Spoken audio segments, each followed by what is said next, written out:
Okay, thank you. चलिए देखिए, इन दोनों मॉडल रेगुलर और इरेगुलर वर्ब्स की तरह किया जाता है। नीड और डेयर सबसे ज्यादा इंपॉर्टेंट मेरे मॉडल्स हैं, सबसे ज्यादा ट्रिकी हैं। अब इनको रेगुलर वर्ब्स की तरह भी कर सकते हैं और इनको इरेगुलर वर्ब्स की तरह भी कर सकते हैं, ठीक है। अब देखेंगे रेगुलर और इरेगुलर वर्ब्स होते हैं। देखिए, रेगुलर वर्ब्स का मतलब कोई से भी जो जितने अदर वर्ब्स होते हैं, जैसे कि कोई सा भी वर्ब ले लो, जैसे कि प्ले, स्लीप, गो, कम, जितनी भी क्रियाएं होती हैं जो हम करते हैं, अभी जैसे हम स्टडी कर रहे हैं, स्टडी, रीड, लर्न, ठीक है, जितनी भी हम क्रियाएं करती हैं सारे रेगुलर वर्ब्स के अंदर हैं, लाइक अदर वर्ब्स। फिर इरेगुलर वर्ब्स के, अच्छा, इन रेगुलर वर्ब्स में फिर भी नीड और डेयर आएगा, नीड भी आएगा इसमें, नीड और डेयर। क्यों, क्या कह रहा है, देखो इन दोनों मॉडल्स का प्रयोग रेगुलर वर्ब्स की तरह भी किया जा सकता है, तो ये सारी रेगुलर वर्ब्स हैं, उन रेगुलर वर्ब्स में नीड और डेयर भी आएंगे। इरेगुलर वर्ब्स का मतलब लाइक मॉडल्स, समझ में आ रही है बात। जब रेगुलर वर्ब्स की तरह इनका प्रयोग करेंगे तब ये आम क्रियाओं की तरह काम करेंगे, जैसे दूसरी क्रियाएं काम करती हैं, प्ले, स्लीप, गो, कम, या जितनी भी और क्रियाएं होती हैं जैसे वो काम करती हैं, वैसे के वैसे ये नीड और डेयर काम करेंगे जब ये रेगुलर वर्ब्स की तरह आएगा।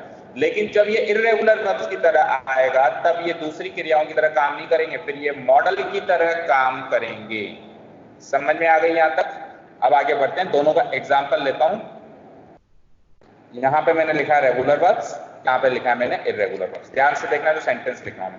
कोई सी भी एक रेगुलर वर्ब उठा रहा हूं मैं, कोई सी भी, नीड और डेयर के अलावा कोई सी भी एक रेगुलर वर्ब उठा रहा हूं। सेंटेंस है he wants to go there, मैंने वांट वर्ब को उठाया है। वांट भी एक रेगुलर वर्ब है, कि वो वहां पे जाना चाहता है। इसका नेगेटिव सेंटेंस कोई कर सकता है क्या? इस सेंटेंस की नेगेटिव फॉर्म करनी है, कोई कर सकता है क्या? कोई भी कर सकता है तो जल्दी से करके बताएं। He wants to go there की नेगेटिव फॉर्म करनी है।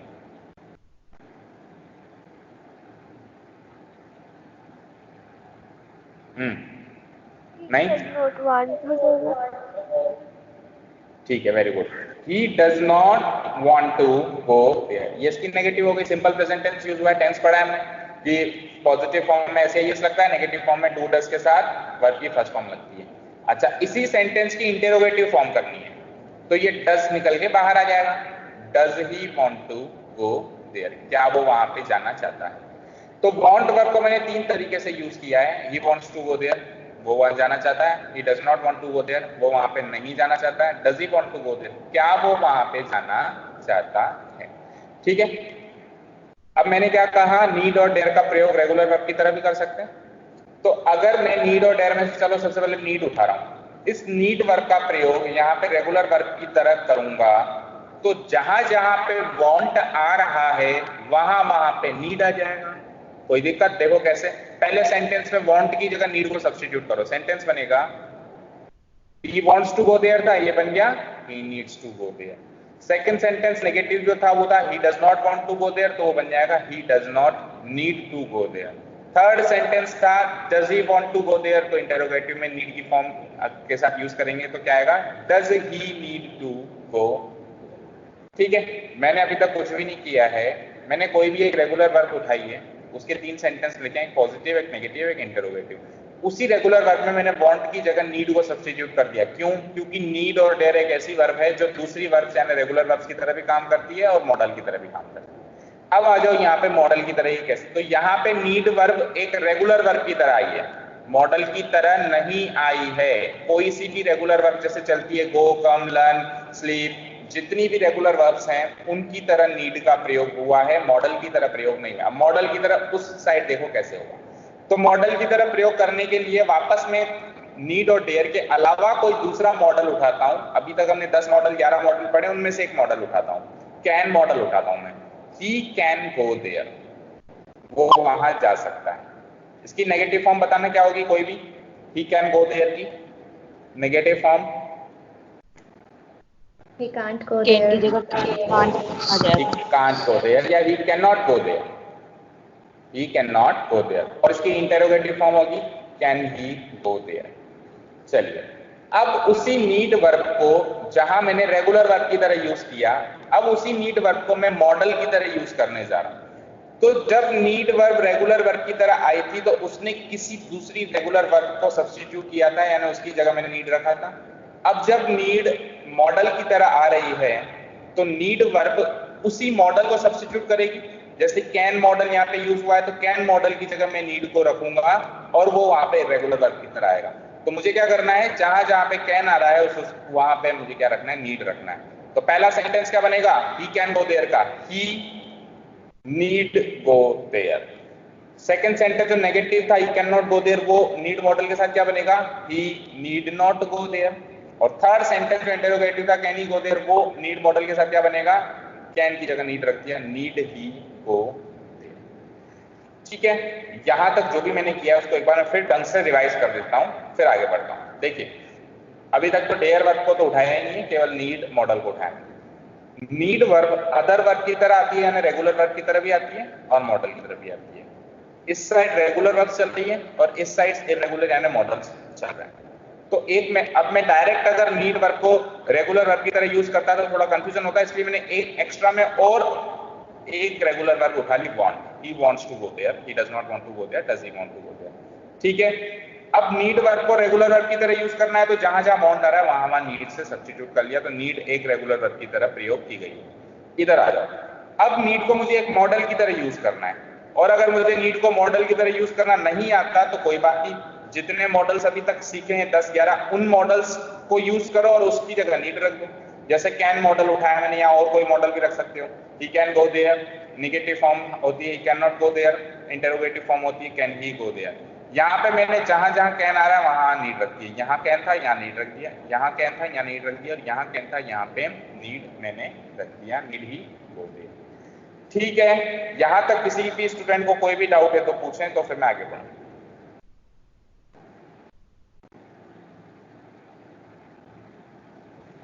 अच्छा, दोनों का मीनिंग एग्जैक्टली सेम है, याद रखना।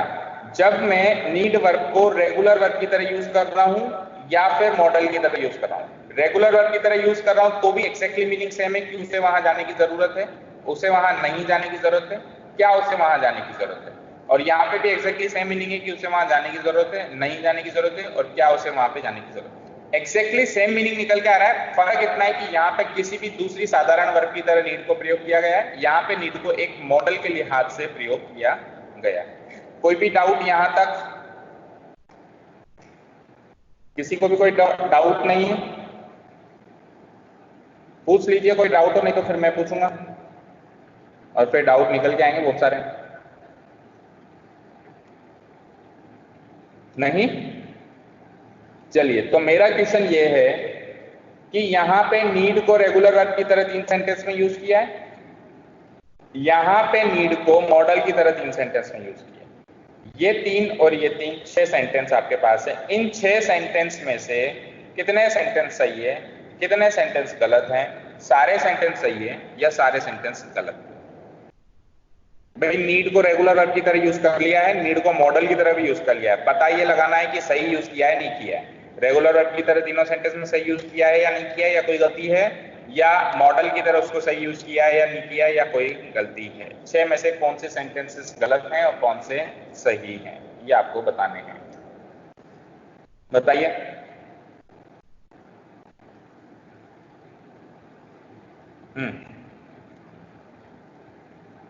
कोई नहीं बताना चाहता?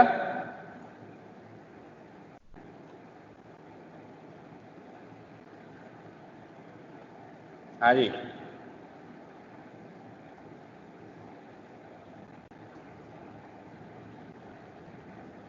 चलिए फिर देखते हैं। देखिए, he needs to go there, ये सेंटेंस बिल्कुल करेक्ट है। He does not need to go there, वो सेंटेंस भी करेक्ट है। Does he need to go there, वो सेंटेंस भी सही है।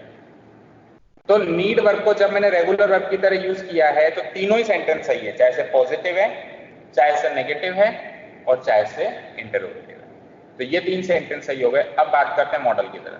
हाँ जी, अभी भी कोई बताना चाहता है कि ये 3 सेंटेंस सही है गलत है? ये 3 सेंटेंस सही है या गलत है, कोई बताना चाहता है? ये गलत है सर, योगिता क्या ये तीनों सेंटेंस गलत हैं या इसमें से कुछ ही सेंटेंस गलत हैं? ये बताएं। आप ही से क्वेश्चन है कि क्या तीनों सेंटेंस गलत हैं या तीनों में से कुछ सेंटेंस सही हैं और कुछ गलत हैं?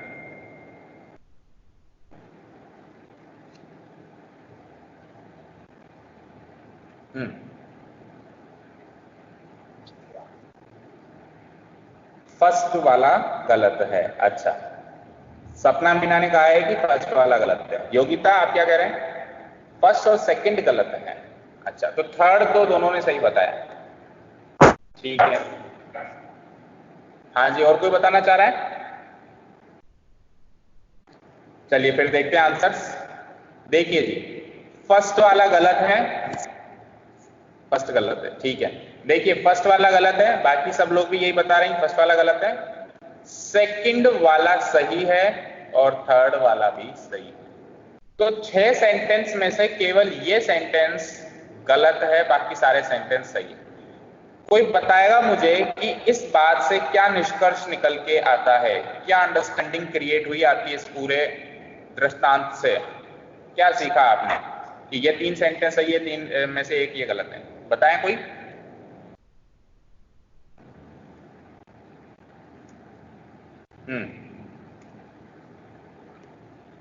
इस कहानी से क्या शिक्षा मिली?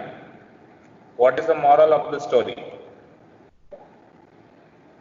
पॉजिटिव में गलत होता है। चलिए देखिए, नीड और डेयर को, जैसे नीड चल रहा है वैसे ही डेयर चलेगा। डेयर में कुछ भी बिल्कुल डिफरेंस नहीं है। अगर आप नीड सीख गए तो डेयर भी साथ के साथ ही चलेगा। सॉरी, देखिए नीड और डेयर जब रेगुलर वर्ब की तरह आते हैं तब इनमें कोई भी दिक्कत नहीं है, लेकिन जब ये मॉडल्स की तरह आते हैं तब ये नीड और डेयर पॉजिटिव सेंटेंस में नहीं आ सकते, केवल और केवल निगेटिव और इंटेरोगेटिव सेंटेंस में ही आ सकते हैं।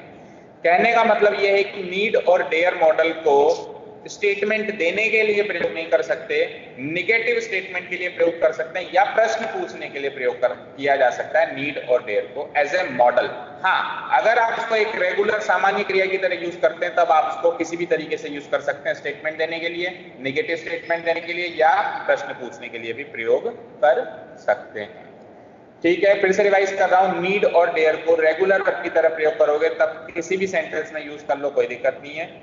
लेकिन जब आप इसको एक मॉडल की तरह प्रयोग में लोगे तब आप इसको पॉजिटिव सेंटेंस में प्रयोग नहीं ले सकते, निगेटिव में या इंटरोगेटिव में प्रयोग कर सकते हैं। निगेटिव में प्रयोग करेंगे तो उसमें नॉट आ जाएगा।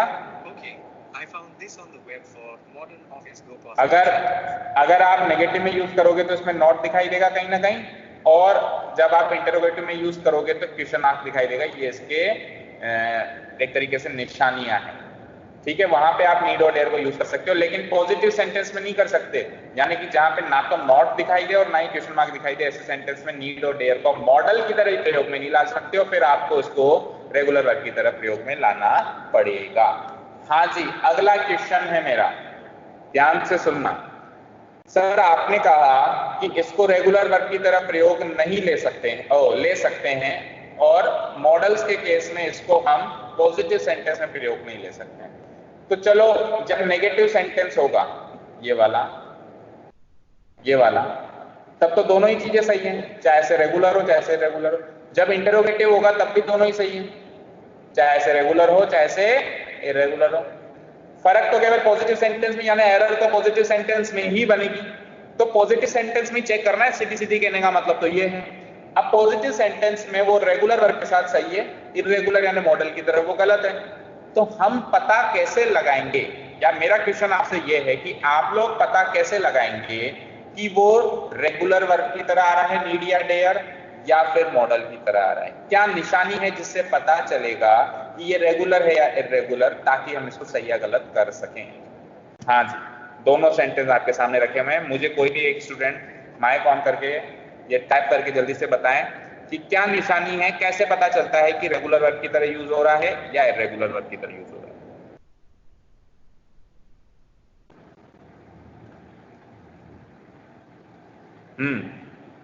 जल्दी से बताएं।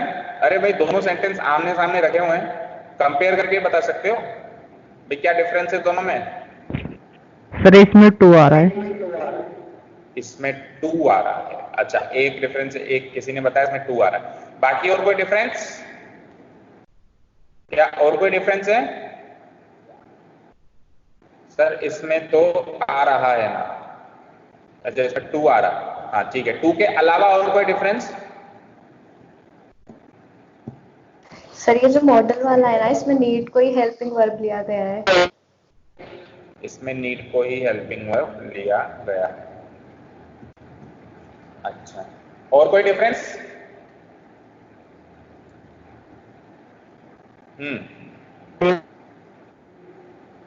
और कोई डिफरेंस?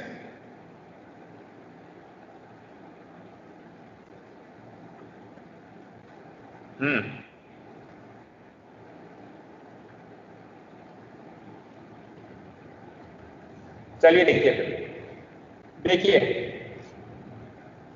कुछ स्टूडेंट्स इसको डिफरेंस मान के चलते हैं कि यहाँ पे नीड्स आ रहा है और यहाँ पे नीड आ रहा है, यानी कि यहाँ पे एस लगा हुआ है, वहां पे एस नहीं लगा। तो भाई एस तो वहां पे इसलिए लगा हुआ है क्योंकि वो सिंपल प्रेजेंट टेंस है और सिंपल प्रेजेंट टेंस में सिंगुलर के साथ में एस या एस लगता है। ठीक है, कल को अगर इस ही का दे हो जाए, प्लूरल हो जाए, तब वो नीड्स का नीड बन जाएगा।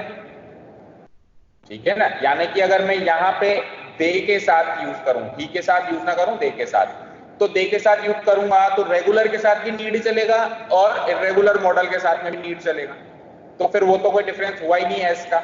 हालांकि किसी ने कहा भी नहीं वो डिफरेंस है, लेकिन अगर माइंड में अगर ऐसी बात आ रही है किसी के कि सर यहाँ पे एस आ रहा है, यहाँ पे एस नहीं आ रहा है, ये डिफरेंस है, ये डिफरेंस नहीं है, ये तो ही के कारण ऐसा रहा है, कल को ही का दे हो जाएगा तो वो वापस नीड हो जाएगा।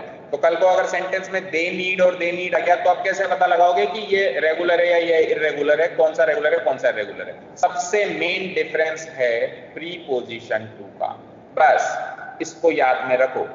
देखिए अब ध्यान से सुनना है क्यों, देखिए सेंटेंस का स्ट्रक्चर क्या होता है? Subject plus helping verb plus main verb, ये मेन स्ट्रक्चर होता है सब्जेक्ट का, और बाद में ऑब्जेक्ट आ भी जाता है नहीं भी आता है, वो कोई खास फर्क नहीं।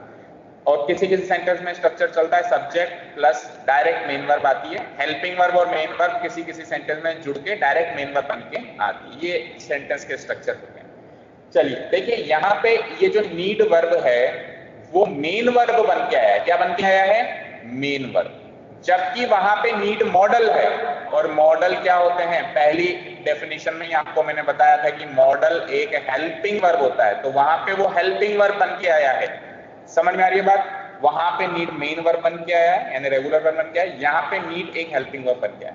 अब इस सेंटेंस में देखो, ही हो गया मेरा सब्जेक्ट, ये हो गई मेरी मेन वर्ब। तो जब मेन वर्ब ही आ गई तो स्ट्रक्चर कंप्लीट हो गया, सब्जेक्ट प्लस मेन वर्ब। अब अगर इस मेन वर्ब से दूसरी मेन वर्ब को जोड़नी है, भाई नीड भी एक मेन वर्ब है और वो भी एक मेन वर्ब है, अगर एक मेन वर्ब से दूसरी मेन वर्ब को जोड़ना है, यानी एक वर्ब को दूसरी वर्ब से जोड़ना है, तो हम टू इन्फिनिटिव का सहारा लेते हैं, यानी टू प्लस वर्ब की फर्स्ट फॉर्म का सहारा लेते हैं। क्योंकि यहाँ पे नीड खुद मेन वर्ब है तो दूसरी मेन वर्ब से वो टू की सहायता से जुड़ेगी। लेकिन इधर आ जाओ, सब्जेक्ट ये हो गया मेरा सब्जेक्ट, नीड मेरी यहाँ पे मेन वर्ब नहीं है, क्या है? हेल्पिंग वर्ब है। और कोई भी हेल्पिंग वर्ब अपने मेन वर्ब से जब जुड़ती है तो टू का सहारा नहीं लेती है। सिंपल सी बात है ना। जैसे मैंने लिखा कि I am going, I am going, तो यहाँ पे एम हेल्पिंग वर्ब है और गोइंग मेन वर्ब है। तो क्या हेल्पिंग वर्ब और मेन वर्ब के बीच में टू है क्या? नहीं, क्योंकि हेल्पिंग वर्ब मेन वर्ब से जुड़ने के लिए टू का सहारा नहीं लेती है। यहाँ पे नीड हेल्पिंग वर्ब है, इसीलिए वो गो से जुड़ने के लिए प्रीपोजिशन टू का सहारा नहीं लेगी। तो अब शायद क्लियर होगा कि यहाँ पे टू क्यों आता है और यहाँ पे टू क्यों नहीं आता है। यहाँ पे टू इसलिए आता है क्योंकि ये मेन वर्ब है और मेन वर्ब दूसरी मेन वर्ब से जुड़ने के लिए टू का सहारा लेती है। यहाँ पे टू इसलिए नहीं आता है क्योंकि ये खुद हेल्पिंग वर्ब है और हेल्पिंग वर्ब जब मेन वर्ब से जुड़ती है तो किसी भी प्रीपोजिशन का सहारा नहीं लेती है। और डिफरेंस भी यही है कि जहां पे टू आ जाएगा वो तो मानी जाएगी रेगुलर वर्ब, और जहां पे टू नहीं आएगा, helping verb direct main verb से जुड़ रही होगी, वहां पे उसको माना जाएगा कि ये इर्रेगुलर वर्ब है, यानी कि मॉडल है। क्लियर है? आगे बढ़ते हैं। देखिए रेगुलर वर्ब्स जो हैं, यानी कि ये इस साइड वाले वर्ब्स हैं, can be used in all sentences, किसी भी टाइप के सेंटेंस में यूज की जा सकती है, चाहे से पॉजिटिव हो, नेगेटिव में, इंटरोगेटिव हो। लेकिन जो इर्रेगुलर वर्ब्स हैं, यानी कि जो मॉडल्स हैं इस साइड वाली हैं, वो केवल और केवल नेगेटिव या इंटरोगेटिव सेंटेंस में यूज की जा सकती है। इसमें और इसमें सही है, पॉजिटिव में वो गलत है, पहले बता चुके हैं आपको। चलिए, he hardly needs to go there और he hardly need go there, दोनों सेंटेंस में क्या डिफरेंस है, ये मुझे कोई बताए। इन दोनों सेंटेंस में क्या डिफरेंस? दोनों में नीड आ रहा है, लेकिन कुछ डिफरेंस है दोनों सेंटेंस में। कोई बताएगा मुझे क्या डिफरेंस है दोनों सेंटेंस में?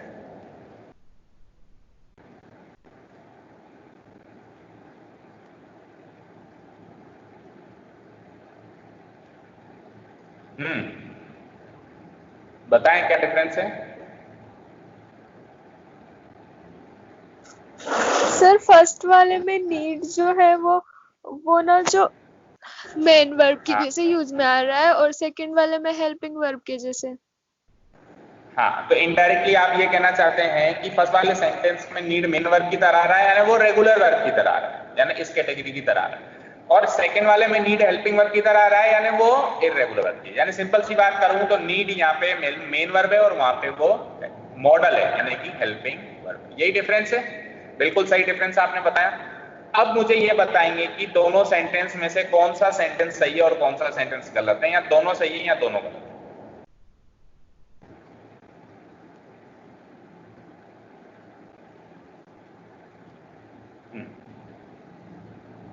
दोनों सेंटेंस में से कौन सा सेंटेंस सही है और कौन सा सेंटेंस गलत है, या दोनों सही है या दोनों गलत है।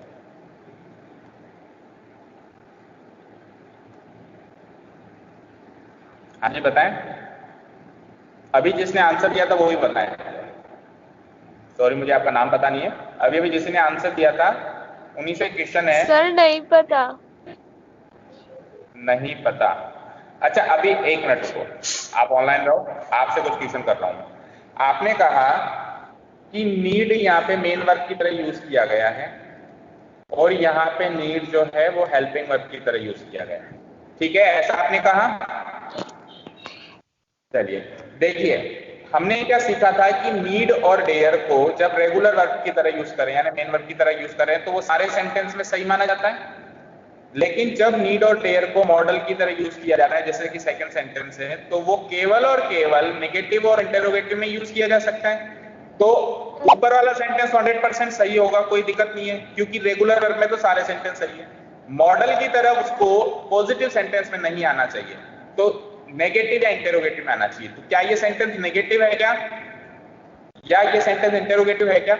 अगर ये नेगेटिव और इंटरोगेटिव है तब तो ये सही है, लेकिन अगर ये पॉजिटिव है तो ये गलत है। हाँ, अब बताएं कि सेकंड वाला सेंटेंस सही है गलत है? फर्स्ट वाला तो सही है, या सेकंड वाला सही है या गलत है?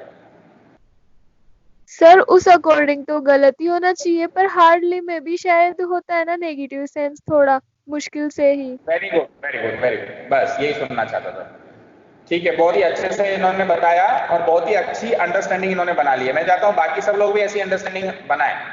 देखिए, इन्होंने कहा कि ये वाला जो नीड है ये तो सही है, ये वाला नीड वैसे तो गलत होना चाहिए क्योंकि पॉजिटिव सेंटेंस में नीड गलत होता है, लेकिन यहाँ पे पॉजिटिव सेंटेंस के साथ में एक एडवर्ब जुड़ा हुआ है, हार्डली, और हार्डली एक नेगेटिव एडवर्ब है।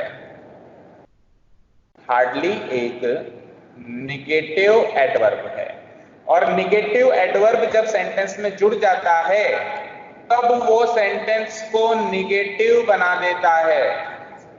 जब नेगेटिव एडवर्ब किसी भी सेंटेंस में जुड़ जाता है तो वो सेंटेंस को नेगेटिव बना देता है। तो ये सेंटेंस नेगेटिव सेंटेंस बन चुका है। क्या बन चुका है?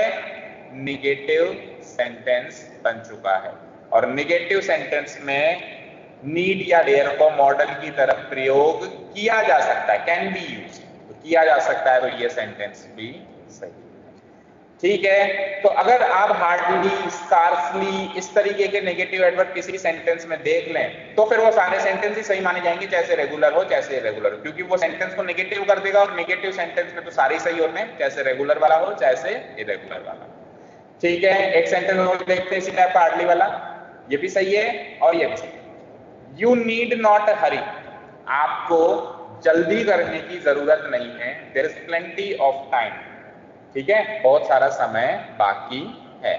तो यहाँ पे देखो नीड वर्ब के साथ में नॉट लग गया, तो नॉट लगती है नेगेटिव हो गया, वहां पे हार्डली लगने से नेगेटिव हुआ था, और यहाँ पे नॉट लगने से नेगेटिव। तो नेगेटिव सेंटेंस में तो दोनों ही सही है, चाहे से रेगुलर हो चाहे से इरेगुलर, सेंटेंस ये भी सही है। अच्छा, अब ये तीनों जो सेंटेंस हैं, एक चीज याद रखना, सेंटेंस अगर नेगेटिव हो, हार्डली हो या फिर नॉट हो, और उसके साथ में नीड मॉडल यूज किया गया हो, चाहे से मॉडल की तरह यूज किया गया हो चाहे से मेन वर्ब की तरह यूज किया गया, तो वो सारी चीजें क्या बयां करती हैं, वो सारी चीजें बयां करती हैं एब्सेंस ऑफ नेसेसिटी को बताती हैं। नेसेसिटी यानी आवश्यकता, एब्सेंस यानी कि वहां पे उसकी जरूरत नहीं है, ठीक है ना।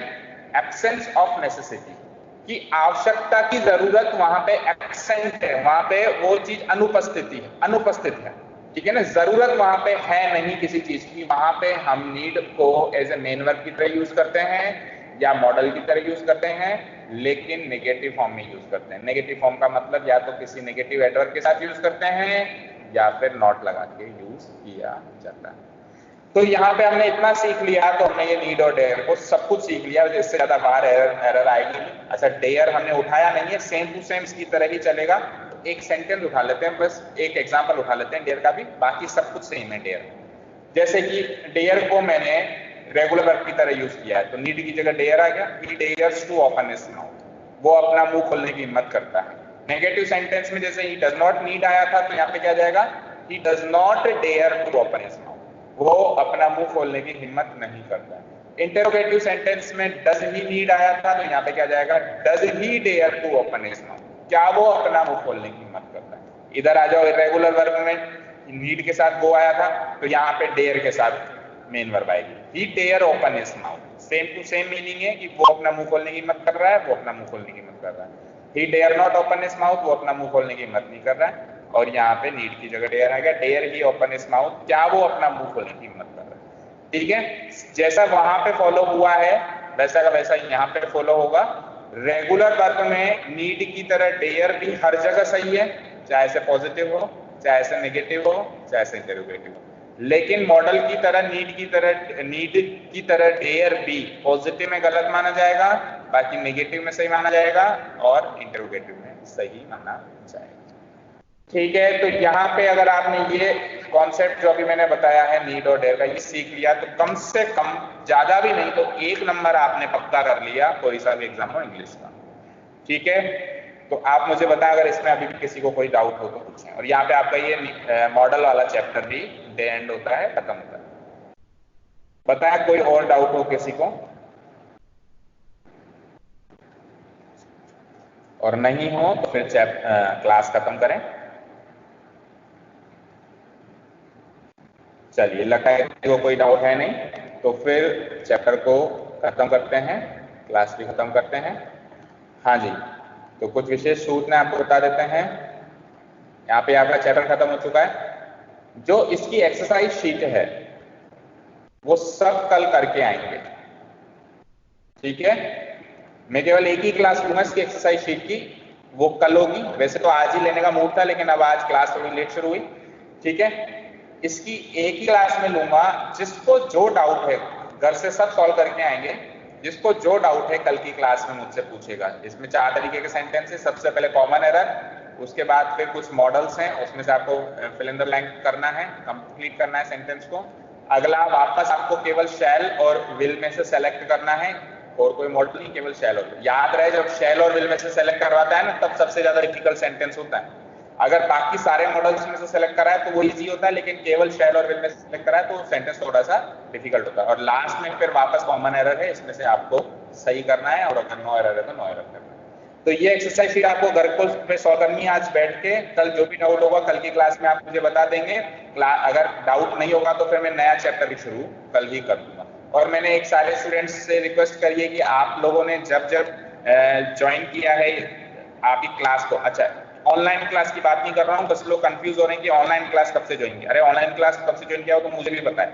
आपने आपकी ऑफलाइन जो एडमिशन वहां पे लिया था, तो मुझे याद नहीं रहता है कि कौन सा स्टूडेंट ने कब ज्वाइन किया था, तो उसका रिकॉर्ड मैं आपसे मांग रहा हूँ कि कौन से स्टूडेंट ने कौन सा, अगर डेट याद है तो बहुत अच्छी बात है, और डेट कहाँ से मिलेगी, आपकी रिसिप्ट में से मिलेगी, जो आपने फीस वगैरह जमा कराई तो रिसिप्ट मिली होगी, वहां से डेट निकाल सकते हैं हम। अगर किसी को डेट याद है तो डेट बताएंगे, नहीं तो चैप्टर का नाम बताएंगे, कौन से चैप्टर से उन्होंने शुरू किया, ताकि एक रिस्ट्रक्चरिंग हो पाएगी, कितने स्टूडेंट्स का भी कोर्स बाकी है, कितनी क्लासेस लेनी है, आगे का क्या प्रोसीजर रहेगा, ये सारा सेटअप तभी बैठ पाएगा जब आप हमको आपकी इन्फॉर्मेशन देंगे कि आपका क्या क्या बाकी है। अच्छा, बीच में कोई स्टूडेंट कभी कोई चैप्टर छोड़ भी देता है तो अगर ऐसा है तो वो भी बता देना कि सर मेरा ये चैप्टर छूटा हुआ है। जो भी डिटेल है आपको आज के दिन में मुझे देनी है, जिन्होंने दे दी ठीक है, जिन्होंने नहीं दी वो आज की तारीख में मुझे अपनी सारी डिटेल देंगे। अगर किसी का एडमिशन नहीं हुआ है तो वो डिटेल भी देगा कि सर मेरा अभी तक एडमिशन नहीं हुआ है। ठीक है, चलिए आज की सभा समाप्त होती है, आप जा सकते हैं। नमस्ते।